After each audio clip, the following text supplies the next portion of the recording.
everyone, this is China Vmade CNC Company. What you are looking at is a 2030 ATC CNC router. This machine is with a 9 kilowatt air cooling spindle and 12 pieces of knives, and with a vacuum table and also the Taiwan AirTag pneumatic parts. Now let's looking at the control cabinet.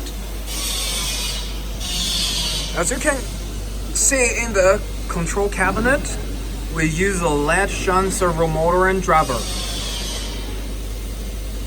and also the Delta inverter.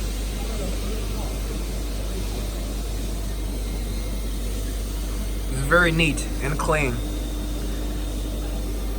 And also, this is an interface of the Syntec control system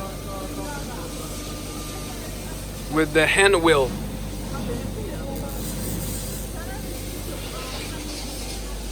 Thank you for watching.